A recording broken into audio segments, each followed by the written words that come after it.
Welcome to B2B Commerce Corner. Commerce Corner is a sub-series of the E-commerce Edge podcast discussing all things B2B commerce through the lens of agencies, consultants, merchants, and more. Enjoy.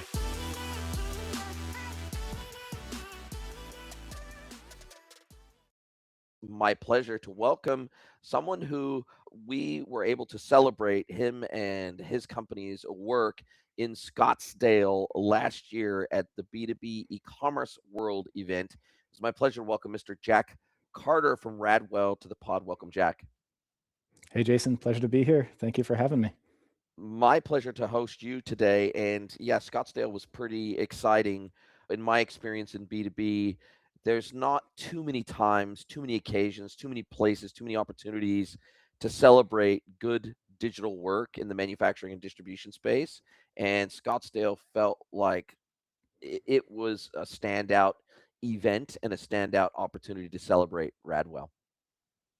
Yeah, it was a fantastic event. I know it was the first US-based event for B2B e-commerce, and I think they did a great job.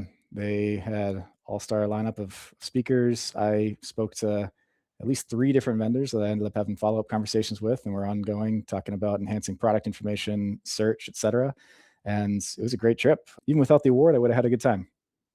I love it. I love it. Yeah, it was great to have you and the team there representing Radwell. Before we get into kind of your role at Radwell, what you do, how you do it, you've been there nearly a year now. You come from a long background of distribution, industrial distribution. Did long stint, did over 5 years at MasterCard, did over 6, almost 7 years at Grainger. But you also come from the tech side. You're a manufacturing engineering intern at GE Aviation back in 2012, but then you also did a stint at web development. I guess we could say that you have this blending of technical ability, technical background, but also this understanding of the entire sort of B2B space, industrial distribution space, but also I guess that leads into a really good understanding of the types of experiences that your buyers expect, especially digitally, and your ability to deliver it to them. But why don't you tell us how you came to be in this space? Like what drew you in to B2B e-commerce? Yeah, absolutely. I think like most people in B2B commerce, it happened by accident, right? So I started engineering undergrad, mechanical engineering. That's how I got to GE Aviation and did internships there. Towards the end of my college experience, I started taking some more software classes for web development and basic CS classes in that department. I felt mechanical engineering is great, but there's something to these computers. They might be the future. I should probably jump aboard that bandwagon. And I interviewed at McMaster Car, which if it's small private company with a big yellow catalog and it's beloved by a lot of people. I'd been buying parts from them to build robots and to use in the machine shop. And so when I got the interview, I flew out to Chicago and was just fell in love with the people there. They do really good work in that small company, and it was a really fun way to learn professional software development and then transition into digital product management. So I did that. I did software development for a couple of years and then transitioned into product management, more of a leadership role. And then I moved over to Grainger and really doubled down on the product management while still retaining a bit of that technology flair, being able to speak speak to engineers and speak their language, being able to merge the customer requirements and what we needed to support customers with the art of the possible in engineering. And towards the end of my tenure at Grainger in 2025, we were just starting to get into some really cool stuff with AI. I was working on customer information, building out analytics to understand what industries our customers were in and how big those customers are and the relationships between who we're selling to and all their different shipping locations. And we were starting to use AI to do a lot of work that enhanced what our manual review team was doing. And that was just super fun because it allows us to scale up what had previously been something we only did for our largest customers to understanding lots and lots of details at huge scale for our entire customer base.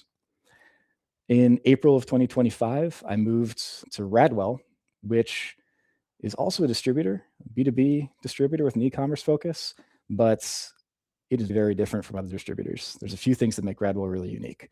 One is we don't just sell OEM new in box distribution parts. We sell surplus and we do repairs. We'll buy surplus from customers, from non-customers, anyone who wants to offload inventory that they're not using. Maybe they've just ripped out a conveyor line and they're putting in a new equipment from a new manufacturer, and they're going to trash their old stuff, and they recognize, oh, there might be some value to this. Let's search around. They get an offer from Radwell to purchase all of their old PLCs and drives and all the other equipment that they're not going to be using. And we take it off their hands, and we've got all the testing and repair facilities in-house to make sure that it works and it's ready to sell into the next customer. So there's a green component to this. Instead of sending this to the landfill, we're going to refurbish it and get it ready for another customer. And obviously it makes sense for these customers to make a little bit of money off of this product rather than trashing it. And we're also helping customers free up inventory space. Instead of having these products that are clogging up their warehouse sitting in a corner somewhere, they can free that up if they're installing a new machine and make sure that they're ready to only invest in the capital that is actually generating revenue for them.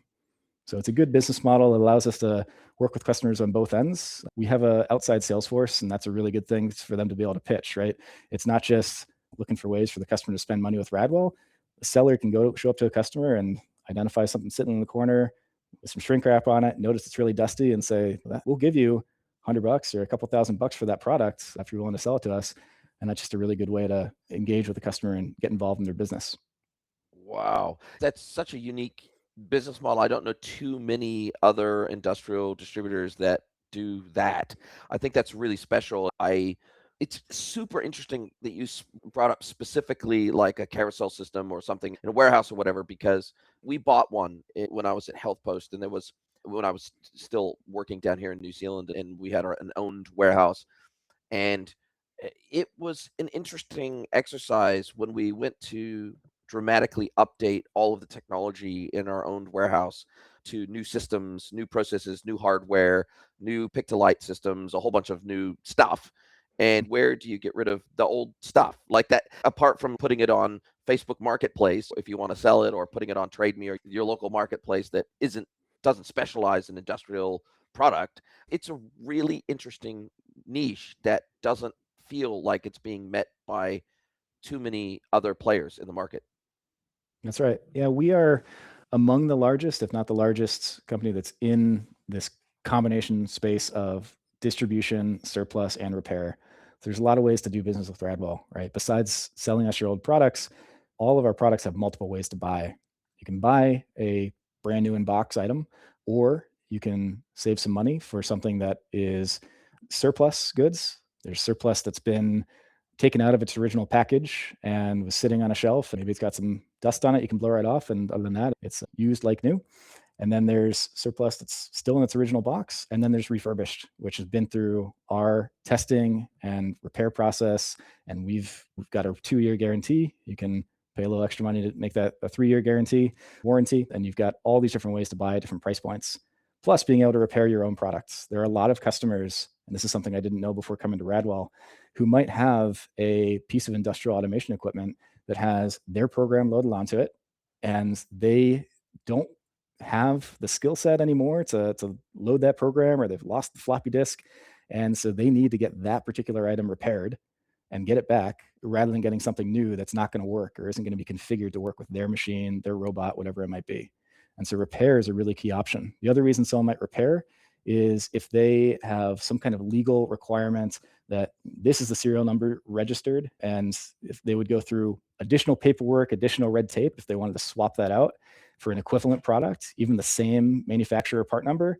But if they can repair the product they already have, then they can get up and run faster, even though they have to ship that product to us, get it repaired, which can take a couple of days, and then ship it back.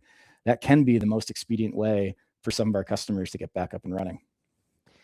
And how do you guys, like, obviously if it's an older piece of equipment and the software isn't available anymore, or I guess there's an element of internal engineering that can happen if you need to replace a controller system with a more modern controller system. So like the hardware works, but maybe a controller system, it's not supported anymore. So maybe you have to replace just the controller unit on it with a more modern control unit that has modern software available for it. Maybe it's even Wi-Fi enabled, or maybe it's whatever it is. So I guess in some instances, it's not just making sure that everything's lubricated and anything that's worn gets replaced, but in some cases, I guess it's modernization as part of that refurbishment process to make it fit for purpose in a modern world. I guess that's must be required in some instances.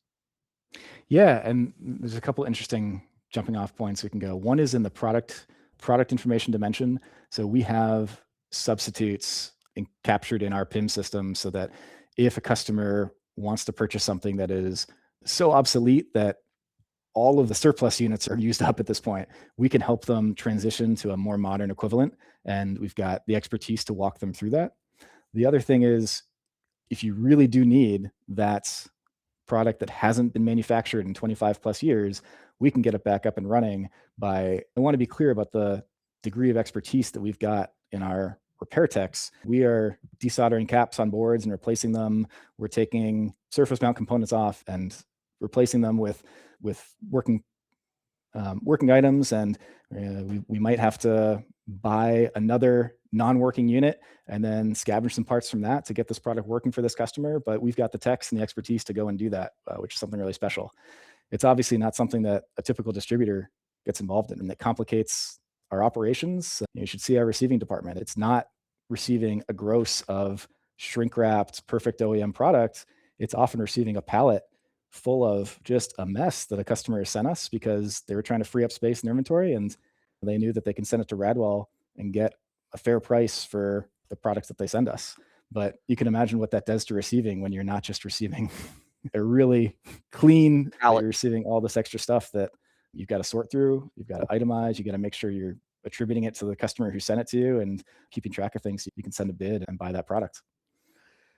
But I also think that this is increasingly, at least in my experience, this is becoming a hallmark of the winning distributors of today, meaning that, and they may not do exactly what you guys do, but they offer a whole suite of services beyond the product, because the days of a distributor just getting a product in from a bunch of different manufacturers, warehousing it locally, shipping it out, getting it onto a job site or whatever it is, like I think the days of just having the product in stock and that being a winning solution for a major distributor, I think those days are over. And every single distributor nowadays that I take on as a client, they have a whole suite of services beyond the product. So whether that be warranty services, whether that be field services, whether that be install, fit out, engineering, design. I was working with a major distributor of hygienic pumping and piping equipment a couple of years ago, and they have a full design service. So if you're setting up a new brewery, they'll come out and they'll say, okay, you're going to need these fermentation tanks. You're going to need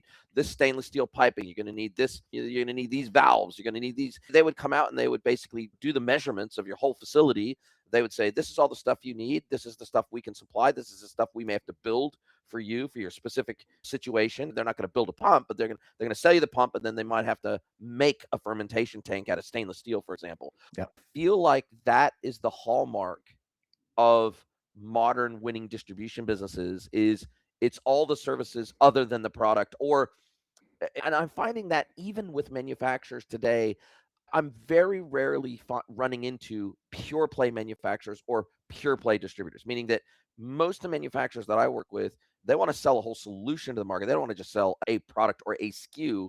And so they might manufacture 80% of their catalog, but then they'll be a distributor for 20% of their catalog. And then on the flip side, a major distributor might distribute 80% of their catalog or 90% of their catalog, but then they'll have some in-house designed products that they manufacture themselves or have contract manufacturer or whatever, and that's 5-10% of their catalog, because they both sides, manufacturing and distribution, they don't want to just be sellers of SKUs. They want to be sellers of solutions. And so that puts them in a position where they're trying to go to the market with the most complete solution possible. And in your case, that means, hey, maybe sometimes we got to buy these old, ugly, non-functional pieces of equipment from the industry, refurbish it, get it back up and running again, modernize it, and then put it back into service. And so I feel like that is just the way that I can't think of a distributor that I've dealt with that's super successful the last 5 years that doesn't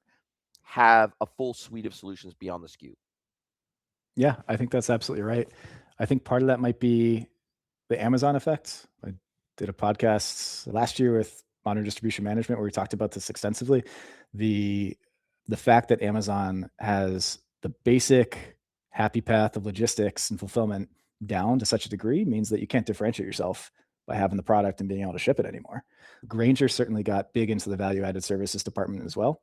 They would do things for customers that really set them apart and allowed sellers at the end of a year or at a quarterly business review to say, look, you're buying these products from Grainger. Here's all the other value that we're delivering to you with keep stock and consulting services, everything else. Even McMaster Carr, which for your audience who is aware of them, famously plays in something similar to the Amazon space of having the products in stock and shipping them lightning fast. They would do value-added services. You can upload a SolidWorks DWG file of a gasket that you need printed custom, and they'll cut that out for you and send it to you. They've got custom products. You can buy everything that comes on a coil, you can buy on a custom length from McMaster Carr. And so they all do that to make sure that the customer doesn't have a reason not to buy, right? They don't have a reason to say, I could get 90% of the solution from this company, but then I've got to go do this work myself or partner it up with something else. So absolutely, you see more and more companies trying to solve that end-to-end problem for the customer in whatever niche they choose to play in. You see this in software as well, right? Companies, I talk to a lot of PIM providers, and every product information provider also wants to do attribute normalization and integrate with your search solution and give you analytics. And sometimes it can be difficult to tease out, all right, what is your core competency here? What am I really paying for? And then what's the rest of the bundle that is included for the ride? At Radwell, we try to offer everything that we offer, we try to do exceptionally well, right? So we've got the technical expertise to do the repairs and the surplus. We've got the good logistics system. We've got many more industrial automation products listed on our website and many more in stock than many of our competitors. So we're trying to be that one-stop shop for everything you need. And if we don't have it, we can get yours repaired or send us a quote and we'll get it figured out for you. And I've lost count of how many times a distributor has come to me and said, we'd like a website like MasterCard. We just and shouldn't that be easy and shouldn't that be cheap to deliver? Because look at it, it's like the most basic website on the surface. If you didn't dive into it, you'd look at it and you'd go, wasn't this the most basic website ever? And some sketches and some drawings of certain products.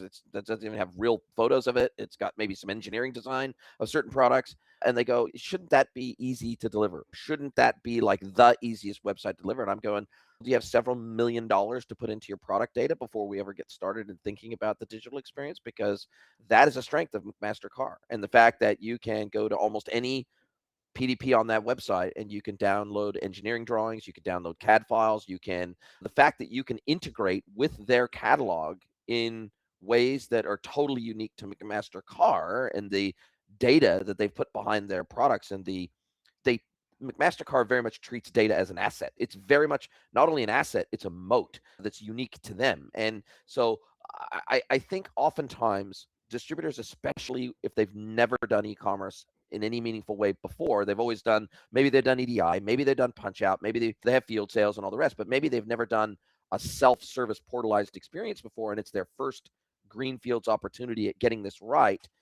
I think a lot of distributors underestimate the effort required to prepare a catalog for general consumption by business customers. Would you say that's true? Oh, 100%. And the companies that have done it effectively, first of all, many of them look at McMaster Carr as inspiration for all the things that you mentioned, being able to have all of that rich content, not just the image where every single screw is photographed from the same 30-degree angle so it looks consistent and harmonious on a page, but having the CAD files and line drawings and everything else. That's a gold standard for at least that niche of product information. But then to my earlier point, there are companies that try and go deep into their own particular niche and give customers a curated way to get to products that make sense for that particular need.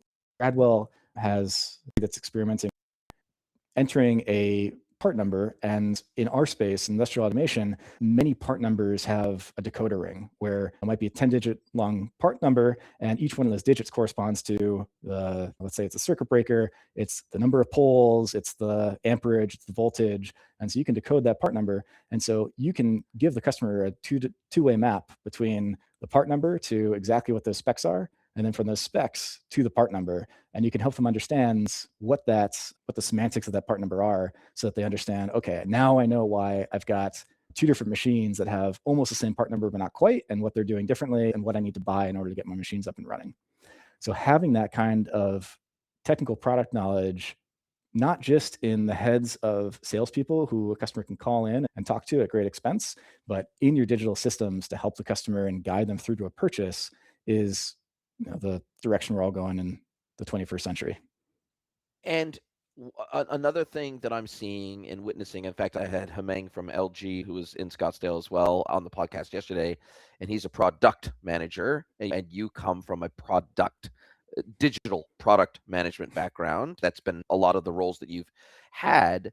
That's another evolution that I'm seeing really start to play out very heavily in the distribution space today, and manufacturing and distribution space actually, is fewer project managers and program managers being assigned to that whole digital experience piece, and more product managers, and even probably fewer generic e-commerce managers, heads of digital, VPs of digital, whatever, and more of and oftentimes that track that we see in the retail e-commerce world, which might be, okay, I'm an e-com executive or assistant, then maybe I become an e-com manager, then maybe I become a head of digital, then maybe I become a director of digital, and then maybe I become either a VP of digital or a CDO, a chief digital officer. That's the happy path. If you want to follow that track all the way up to the C-suite in the retail world, that's oftentimes the path you would take. They would all be e-com related roles, right? And they would be called that, or they'd be called a digital role. What I'm seeing in the manufacturing and distribution space is that oftentimes there is no one single track to digital nirvana for a start off, in terms of role types, and even job descriptions can be wildly different, and where digital sits in the organization can be very different between orgs. There's no one super clean path in B2B. But the other thing is that focus on experience as product. Like, that seems to be that you're now the third person that I've had on this podcast in the last 6 months where their role was really product focused. Like, they treat the digital experience as, we're going to own this digital experience as a digital product inside our business, and we're going to treat it that way. We're going to resource it that way. We're going to interview customers in that way. Just if I was building a SaaS solution out in the market, where I'd have to interview customers and prospects and build that product roadmap based on customer needs, it feels like distribution is going down that path as well. And I think that is just amazing, because we don't see that very much in the retail e-commerce world. Yeah. And I think a lot of it is, so much of B2B distribution is companies that have relatively low investment in digital.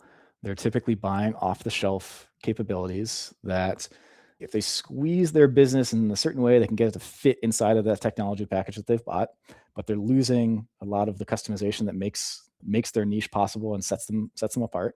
And you're seeing more and more companies, at least the ones that are large enough to justify the expense, building out a native digital organization, which involves product management for setting the strategy and helping understand how to make the technology fit the business rather than the other way around.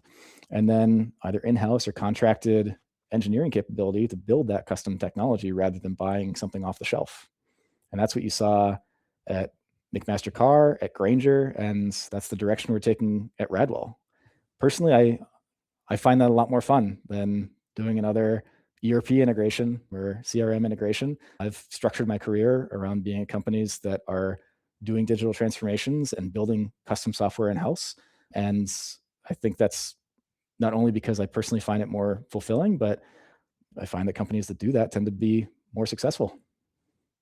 And I guess that builds those natural moats. That means that those companies are likely to have more longevity. They're likely to have more relevance in the market over time. But I guess, how do you then balance that with a whole lot of B2B specific technology stacks that are coming to market now? Whereas if you go back even 5 years ago, there was lots of stuff you had to build not because you wanted to, but because there just was, because kind of everything in the commerce stack was so heavily retail focused that it just didn't work for super Yeah. complex distribution businesses, for example. But nowadays, we do have much better technology that is bespoke for B2Bs. We do have SaaS platforms off the shelf that have lots of the table stake stuff that you expect in the B2B world that is just better, right? It's just better. And a lot of these technologies, they've only been really around as a mature product since 2017, 2018. So we're talking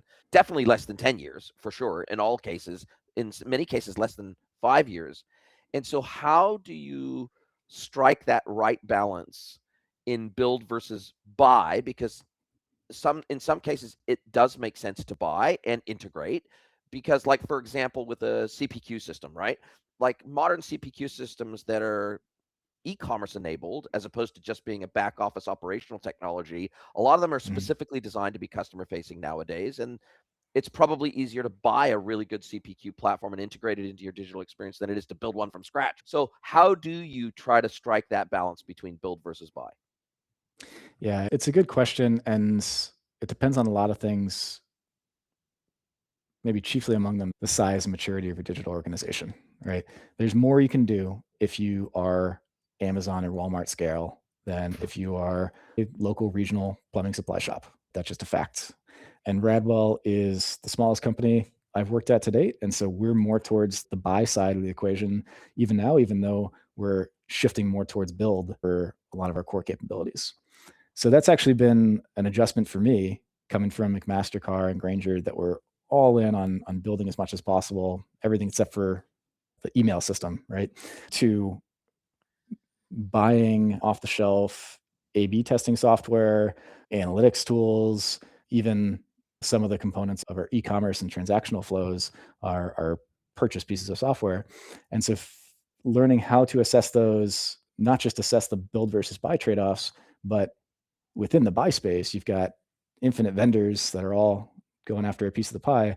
Assessing those and assessing how they're going to fit into the rest of your ecosystem of built or bought systems is an entirely different skill set, and one that I've been developing here over the last year or so.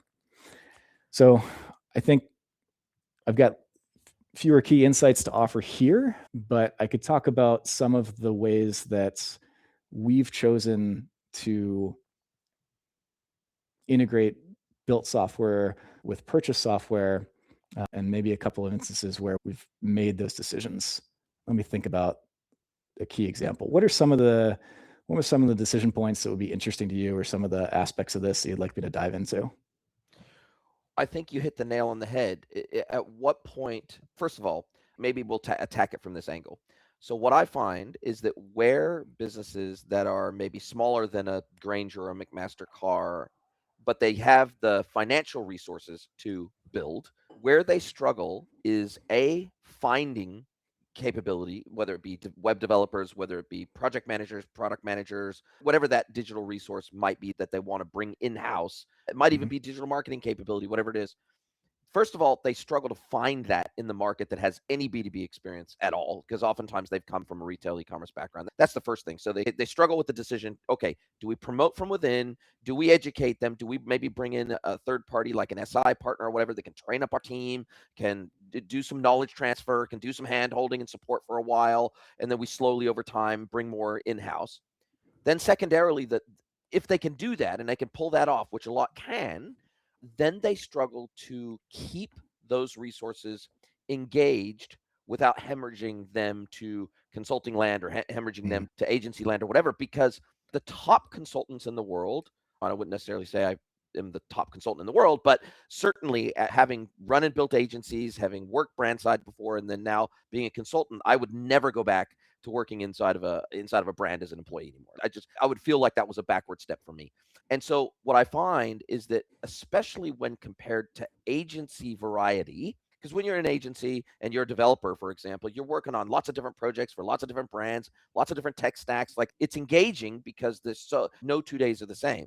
But when you work inside of a brand, you're working on their tech stack, you're working on their solution, you're working on their catalog, and you might be doing that for 5 years on the trot. And you might, for developers that always want to work on the like latest and greatest stuff, they oftentimes don't want to get stuck in BAU mode. And so it's hard to, first of all, onboard talent like that and find them in the market and be able to afford to pay them well. Then it's hard to retain them. So even if you have a culture of build first, it's oftentimes hard to achieve that regardless of the financial backing you have to do that and the mandate from the board to do that. Yeah. Yeah. Okay. That's helpful. So I would say, based on the lessons I've learned from Grainger, where I joined in 2018, they were just kicking off the Grainger digital transformation, which every company says they're doing a digital transformation. Grainger really put the money and effort behind it. They invested heavily in transitioning from a lot of off the shelf purchase products, a lot of contractors, to a very strong in house development team. And this took most of the 6 years I was there, right? It takes Wow. time to transition from, in terms of building brand equity, not among your customers, but among your applicants, in terms of figuring out what it is you want to build, in terms of turning over your leadership team all the way down to your engineers and everyone in between. It is a significant investment to really build out a digital transformation. And so what I would say is, no company should think of this as a one-time spiky investment.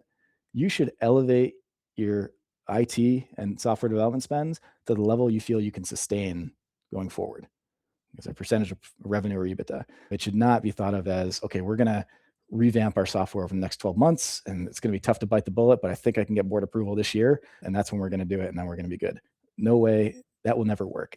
Even if it's not a multi-year effort to get to where you want to be, it takes effort to maintain these systems. You don't get to build a CRM replacement in-house and then say, okay, we're done. We're never going to have another way to sell products. We're never going to have another way of structuring customers. We're never going to have another way of converting quotes into orders. It just doesn't work that way.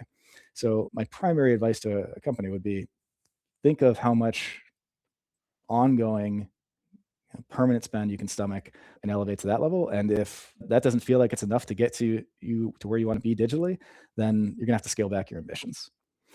The other thing is, my other piece of advice would revolve around where to start and where to focus energies first. Everyone knows the business school 2x2 of focusing on your core competencies for building things internally. Core competence is a fuzzy term, and deciding where exactly to focus your energies, that might not narrow it down enough for you. So Yeah. deciding whether you want to focus on what Grainger did, which is basic core foundational capabilities, customer information management, product information management, order, and then building everything else like their keep stock inventory management system on top of all three of those things. Whether you want to invest in that or invest in a thin vertical of, look, we need a mechanism for enriching our product information because right now we have the best product knowledge in the world in our salespeople's heads, but our customers who are buying on e-commerce can't get access to that because the particular type of products that we sell hypothetically are so complex that you need something that you can't get in the off-the-shelf e-commerce solution in order to help customers understand which model, which variant to buy. Great. Go after that. Make sure you've built that out. And once you've got that to an acceptable level of capability, you've got a formed functioning engineering team that you can take some and keep them maintaining this product you've built. And then you can move the rest onto the next core competency that you want to develop. But what you shouldn't do is try and generate a enterprise architecture diagram on a slide with a million boxes on it and say, all right, let's spend a year building this. And by the end of it, we'll have everything we ever hoped for. It doesn't work whether you do that internally, whether you hand it off to consultants. You're going to end up at the end of the year with a lot of money wasted and not a lot to show for it. You've got to get to value early and get to value in a way that's sustainable. Man, that's such gold advice. I couldn't agree more because the amount of, in particular, distribution companies that I've seen treat a digital project as a project as opposed to a Right. never-ending program of work, and they try to boil the ocean in 12 months or whatever it is, and they go, cool, that's our holy grail, that's it. The number of times I've seen that fail because it didn't have the ongoing investment to be able to even utilize what they've built to its fullest capability over time. And then not only that, but customers' expectations evolve over time. The products that we sell evolve over time. Like everything changes. That's the only constant in our industry is change. And if you're not planning in advance for that to be an always on thing, then you're probably not going to get the ROI out of your initial investment. And you're probably going to be really disappointed when you come to the realization at the end of this 12-month project, oh, geez, you mean we got to make massive investments in this every single year to keep the wheels turning and keep the experience up to date and all that sort of stuff. And it is so true that I think those businesses that, even just from a product data perspective, if they treat that as an asset, they treat that as an ongoing worthwhile investment. So when they move it from in their mindset and in their P&L, when they move something from a cost center to a profit center, or at least a potential profit center, the mindset changes, right? It's almost like buying, if you were a logistics company and you were buying Freightliner trucks, right? You would maintain those because you make $1 million Right. investment in a truck or whatever it is. You would maintain the crap out of it because you'd be going, man, this has to service us for 1 million kilometers maybe, and we have to get value out of it for 1 million kilometers. We know we have to maintain it. We know we got to put new tires on it. We know we got to refresh the turbos. We just know that we have to have this investment schedule that's going to run a decade before we probably sell this on to another fleet. And why do you think that it is that a lot of B2Bs really struggle to treat their digital assets the same way they treat their physical assets, like a DC, a distribution warehouse? That's a good question. I think there's a long history of actually trying to do that and trying to treat software development like manufacturing, right? A lot of the concepts that you can get trained in for agile involve talking about cycle time and talking about treating a software team as something with a velocity that's knowable, and you've got a fixed amount of work going in and a fixed amount of completed work going out and being delivered to production. And that is essential in some ways for keeping a sense of predictability and accountability. But the thing about all software development work is it's dominated by unknowns, much more so, certainly than distribution, certainly than manufacturing the same widget over and over again. It is much more like a bespoke production process where every piece is a piece unique than anything else. And so if you ask a software engineer, I've been that software engineer, how long is this going to take? The software engineer can look at that spec and say, 10% of this is well understood known work. I know how long it takes to deploy a change to production. I know how long it takes to create the table that is going to have to be created in order to make this work. But the 90% is all going to be first time work, and it's work that builds on previous unknowns. And you've just got stacked up unknowns that you cannot begin to give a reliable estimate to.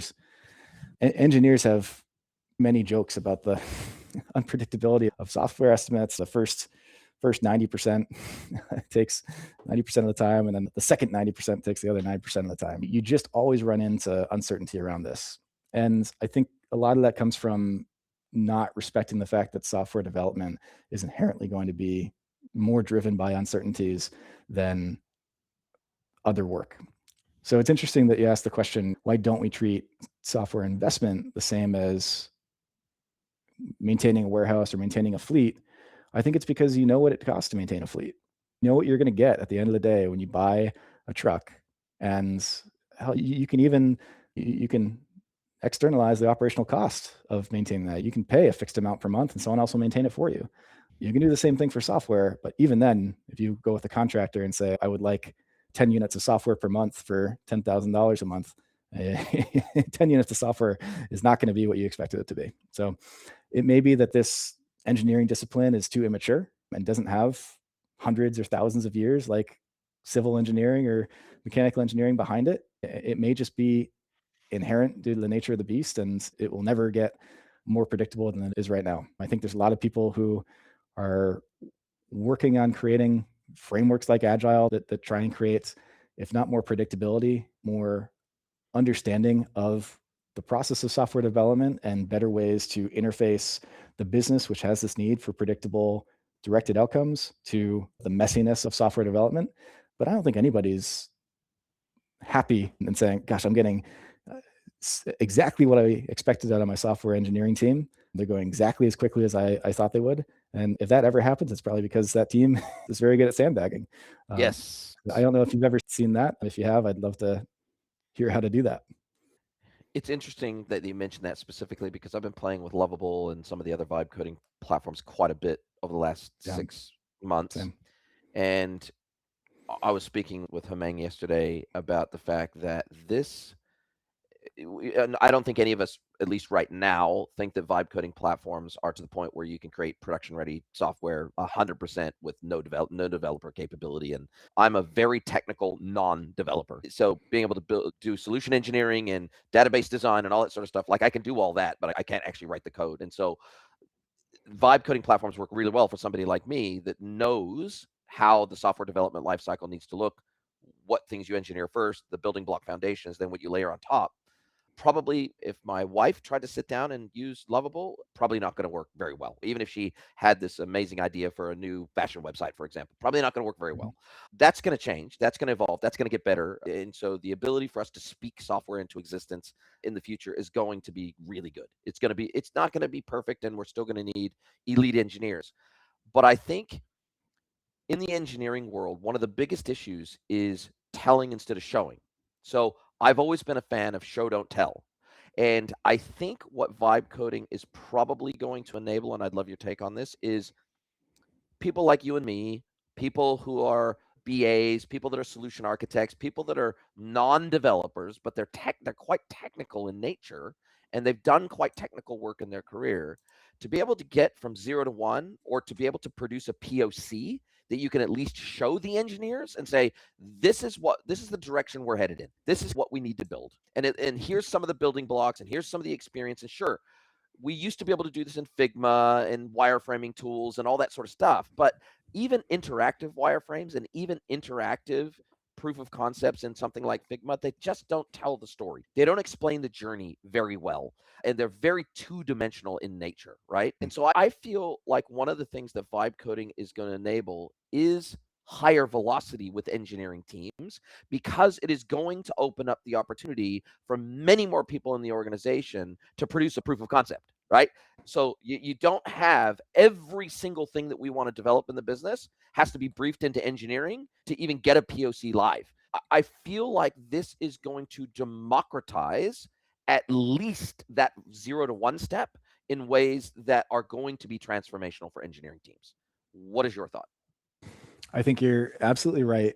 It's going to be transformational. I don't think anyone can predict what it's going to look like, right? So we've got the classical product engineering UX triad, where product engineering UX work together on multiple timescales. Here's what we're going to get done in this 2-week sprint, let's say.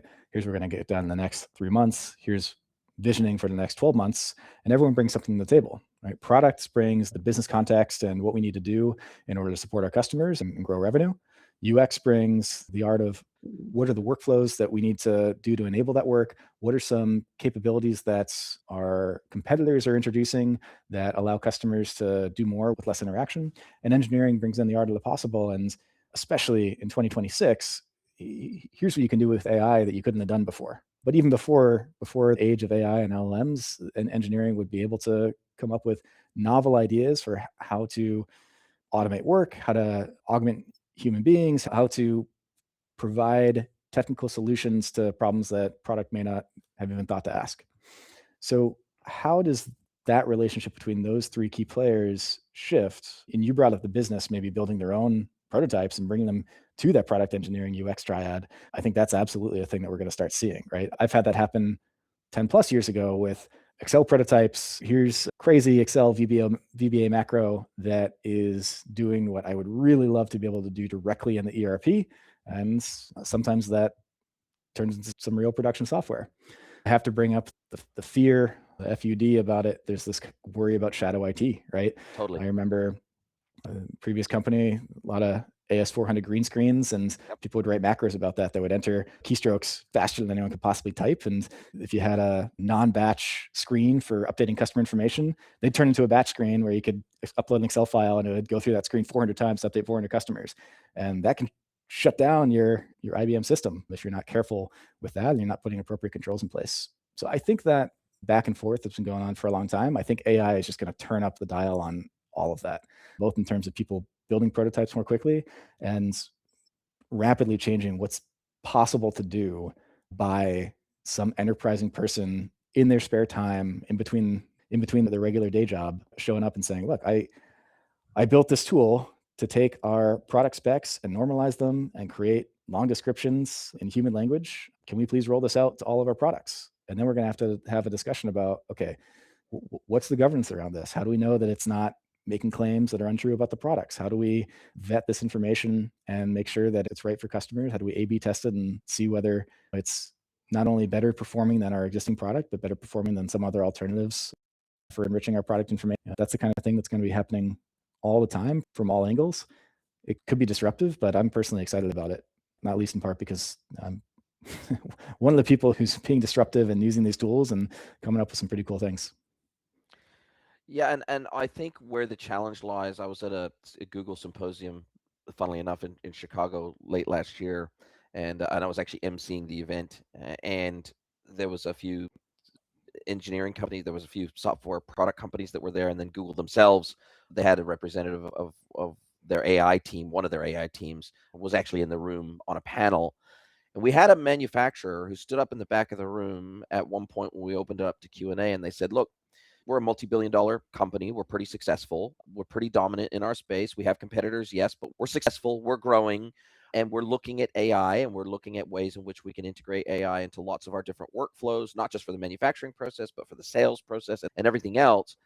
But every single quote we're getting, even for a POC right now, is multiple millions of dollars. And we're talking like minimum of 6 months. And he's asking us on the panel, does that seem right? Because for us, that seems ultra high risk to go and spend millions of dollars on a proof of concept that may take 6 to 9 months. And especially at the pace AI is moving right now, we're concerned that whatever it is that we put into a POC right now is going to be irrelevant in 6 to 9 months. It feels ultra high risk to us. And every single one of us on the panel audibly gasped when he said that an AI proof of concept is multiple millions of dollars. That's the kind of quotes he's getting or pitches he's getting from AI specialists in the industry. And even the Google woman herself said, look, we as Google would come to you and we would probably in many instances subsidize some of the tests that you want to do, because if you're looking at adopting our infrastructure and you're looking at adopting our technology into your business, why wouldn't we want to subsidize that and to make it as low risk, low cost, fast ROI as possible to prove to you that we can do this, that we can deliver value for you? That we were all like, that sounds a little odd. It's whatever. We're not going to ask you to publicly out whoever it was that's giving you these proposals, but it sounds odd, because that's the whole idea with a lot of these AI technologies is learn fast, fail fast, adapt fast. Like it should not cost you millions of dollars to just test something relatively basic in isolation in some kind of a sandbox environment. It shouldn't be like that. And he wanted to have a conversation with people afterwards. But I see this bifurcation happening in the market where if you have no AI capability in-house at all, you don't even know what to question that's coming in from external third parties. And so I feel just like back in the day, it would be unthinkable if you didn't have expert Googlers in the business. It would be insanity for modern distribution companies to not have some AI capability in-house to be able to decide, again, do we build, do we buy, where do we test, where do we learn, where do we adopt, how do we create some reasonable governance around this so it doesn't just turn into another form of shadow IT in the business. I feel like this is a capability that businesses can no longer ignore, and they can no longer 100% rely on outside third parties to deliver that capability to their business. Just like having no digital chops in your business is it's just not an option really anymore. I feel like having no AI chops is not an option anymore either. Yeah, I think that's definitely right. Let's be clear about what we're talking about when we say AI chops, right? There's making use of AI capabilities, right? In order to, you're using off the shelf tools, using ChatGPT, maybe you're using Gemini in the chat function to generate some brand marketing images. I think every company is just doing that naturally, unless they're firewalling those services and saying, look, we're not getting in the AI game. They've got people who are just naturally curious and experimenting with those things and using them to do their jobs. So That is an organic grassroots movement within a lot of companies. You're talking about building, finish my taxonomy. So the other two AI use cases are using AI to build software. And I would put that in the same category of, you probably have engineers who are starting to experiment with Codex and Claude Code and maybe Copilot if you're a Microsoft shop, and using those tools. And some engineers are going to need more of a nudge to start using those tools. Other engineers are going to be gung-ho about it and using it automatically. But you're probably starting to use AI for software development, and every company could probably be doing more of that. But then you're talking about building AI-enabled workflows like a quotation process, like building out PIM contents. And you've got really three options for that. One is you can buy an off-the-shelf, let's talk about PIM. You can buy an off-the-shelf PIM tool that has AI functionality built in. Two, you can build it yourself with your own internal developers and AI-focused developers. Or three, you can pay a consulting company to come in and do the work for you, and then hand over the software tools to you at the end, and hopefully you own that software. But even if you own that software, you don't own any of the AI expertise that built it. And so you end up living in the shadows of something that, okay, maybe it's this great PIM system you've got, but you don't have any of the expertise to maintain it or build the next version of that. And so that might be the most expensive way to end up in a situation where you're really stuck. The next time AI advances, which happens faster and faster now, you have no built-in corporate capital to take advantage of that and build your PIM 2.0 or build the next publishing capability on top of your PIM. So I think that's really dangerous. And that's where you get into these massive $1 million contracts that I think a lot of companies may end up regretting.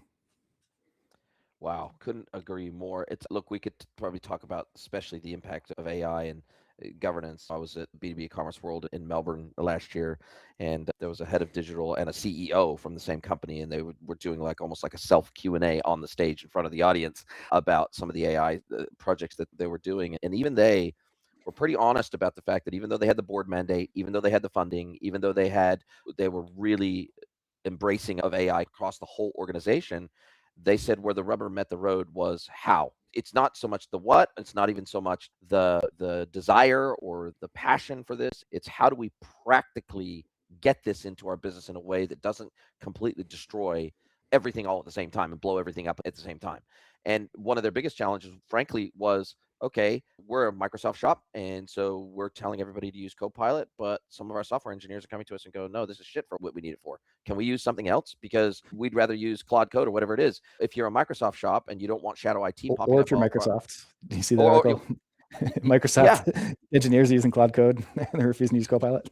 Exactly. So, their biggest issue was, how do we put reasonable guardrails around all this, reasonable governance around all this, where we allow for some exceptions and we allow for some experimentation and we allow for some test and learn and fail and all that stuff. But we also try to be really diligent around putting guardrails around and governance around the stuff that becomes more permanent in the business as a part of a process flow. And they were really struggling with that. They're like, we want to do this, but even for a company that wants to do it and is not resistant to it, actually delivering value to the business through all that experimentation and testing and learning, that's the hard part right now. Yeah. And that's why I'm proud to be at Radwell. We are doing the work of building out that expertise internally, and it's going to take some time. We're aiming to do it a multi-year timeframe. We're trying to build out a shop that can take advantage of modern AI tooling, that can build modern AI capabilities on top of that AI tooling, and can quickly get to the where we're managing the complexity of Radwell, including a product catalog of 30 to 40 million parts, each with 5 different condition codes that we sell it in, and doing so across many different markets across the world. It's a challenge, but I think that every company that's trying to build out a digital transformation has unique challenges that they're going to have to operate within. And I have to say that I think it's going to be rare for a company to be able to buy off-the-shelf software and succeed with that, because again, you need that differentiation. It's difficult to differentiate yourself when making it fit the way that your company operates and embracing that differentiation. Man, couldn't agree more. Look, this has been a fascinating conversation. An hour has absolutely flown by. You're just such a wealth of knowledge and experience in our industry. If you could sprinkle fairy dust on the, let's narrow it down to the B2B e-commerce space. If you could sprinkle fairy dust on it and you could snap your fingers and change one thing about B2B e-commerce, what would it be? If we could change B2B e-commerce, what would it be? That's a great question. I think the thing I'm most focused on right now is helping more and more of our customers feel confident buying online, buying digitally. We want to increase our share. We want to do that with not only our guest checkout, smaller B2B customers, but our large corporate customers. And I think there are a lot of very good reasons that larger corporate customers don't like buying digitally. They've got a relationship with their seller. They've got a relationship with the people they call in and talk to. And we have work to do to figure out what are those reasons that are causing them not to buy when they go online. We know that they go and browse radwell.com and then they'll call us up and place an order. And some of that might be due to the fact that we've made commitments that the website doesn't honor. They have to call in to get them. It may be due to the fact that they've got the website isn't answering either about products or about fulfillment. And I think that within Radwell, what I'd like to change is how do we close that feedback loop of figuring out what is preventing someone from buying? What are the questions that they're still asking that we have yet to answer? And how do we build out the digital capabilities to answer those questions? I think that should be the question that everybody's asking. And I think that's what B2B distribution is all about. How do you help your customers answer questions and feel comfortable buying regardless of what channel it is? You said something that we didn't get into, the whole changing customer behavior versus building systems that don't require customer behavior change to adopt your digital technologies. And I think that's an opportunity for another chat, because I think with the combination of multimodal AI, right, and conversational AI, we now can turn what is typically manual communication channels, the emails, the WhatsApp, the Slacks, and the Teams of the world. We can turn those into headless commerce channels now, and using technologies like Motivate, and lots of B2B platforms already have AI sales agents built into them and everything else. And this is still in its very earliest days of technology advancement, but we are not too far away from not really needing to change customer behavior, because there's always that dichotomy. As I help a lot of my clients with an adoption plan and customer interviews before we ever go into scoping an e-commerce solution, because they oftentimes have never done that, or it's been years since they've done that. And so I would rather be engineering and architecting something that's fit for purpose based on customer feedback before we even start scoping a solution. But I think there's a world in the not too distant future where, because there are certain client types and certain cohorts that they can't change their behavior. Let's say they're on a building site or whatever, and they don't have an iPad with them. Maybe they've only got a phone with them or whatever, and they're never going to log into a portal to place that order. But if they are used to sending a WhatsApp message to their account manager with a list of 5 items, or they're used to writing something on a piece of paper, taking a photo of that piece of paper, sending it to their account manager, and said, Bob, can you get this? Bob or Jane, can you get this over to the building site tomorrow for me? Oh, and by the way, what is my price on this? We can now take that and we can map that into our commerce system as if they did log into the portal. So there is that dichotomy between how much change makes sense in our customers and how much change just will never make sense to them, their use case. No, I love that point. Yeah, the definition of a digital channel is going to change, right? If you have a fully automated phone agent, even that's a digital order, right? You didn't hit the sales rep. It's not charging salary or commission. There's no reason we'd want to steer customers away from that if that's a transact on, especially if we could link it to their customer discounts and their online identity and everything else. I love that point. Yeah, absolutely amazing. And then very soon we're going to have pendants, AI pendants for our sales team. So when they're on site, they don't have to be when they're conversing with their customer. They could just have a free-flowing conversation, much like we have AI note takers on our digital calls today. That used to not be acceptable. Now having an AI note taker on a call is totally normalized. We're eventually going to get so normalized having AI note takers in physical conversations that will be linked directly back to our CRM with action points and everything else. And the sales key things into a CRM or an ERP, because the AI agent will have already done that based on the conversation in real time. So I think there's some exciting things ahead for B2B. I am excited to be a part of it. It's far more, in my opinion, Maybe I'm biased, but I feel like the B2B digital space is far more dynamic than the retail digital space right now, and is likely to be that way for the foreseeable future because of the complexity of the way we do business in B2B. Listen, I super appreciate your time. I will drop a link to your LinkedIn profile in the show notes. But if anybody wants to have just a general chat to you about all things B2B e-commerce, what's the best way to get a hold of you? Shoot me a message on LinkedIn or jcarter@radwell.com. That was super easy. Now, final opportunity here is for me to flip the script, hand the microphone over to you, let you ask me one question, any question you like. It can be personal or professional. Mr. Jack Carter from Radwell, what is your question for me today? You asked me what I would change about the B2B distribution landscape, and I've got a internal Radwell answer, but I'd love to flip that around. And you're a consultant. You've seen a lot of companies, a lot of diversity within B2B. What are some of the things that are changing, and what's changing for the good, and what's maybe changing for the not so good in B2B right now? Yeah, I think there is a massively growing chasm between the digital laggards and digital leaders in wholesale distribution. I think what I'm seeing is that the laggards are falling further behind faster than maybe I ever could have thought, and there's massive M&A activity happening in the industry right now as a result of that. So the digital leaders are swallowing up the digital laggards at a great rate of knots, and oftentimes under a distressed asset scenario, because those digital laggards are just getting crucified. And it's not because they don't carry the right product, or it's not curated right, or it's not because they don't have good people, or it's not because they maybe don't have the distribution locations where they need to be, or whatever it is. It's oftentimes simply that their customers, because we know that the data shows that over 70% of B2B buyers today in the United States are millennials and Gen Z. So the buying demographic has changed. It's already changed.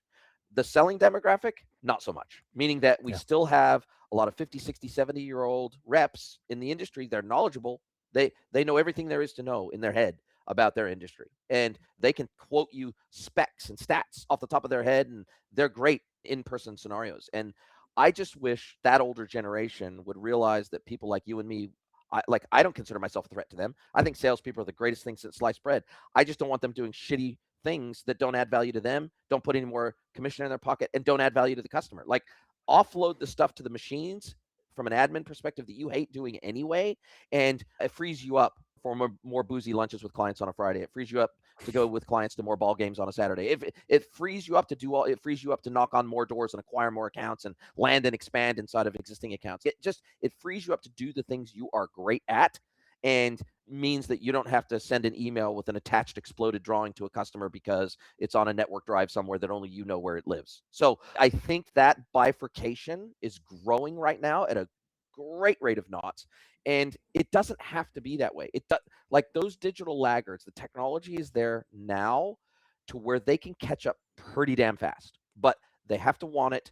It has to be leadership driven. It cannot be, these kind of changes are so big that it can't really be grassroots driven. Like, it has to come from the top down. Yes, delivery comes from the bottom up, but the mandate comes from the top down. And so these businesses, if I could change one thing, it would be the reticence and the laissez-faire attitude about the changes that technology is bringing to our industries.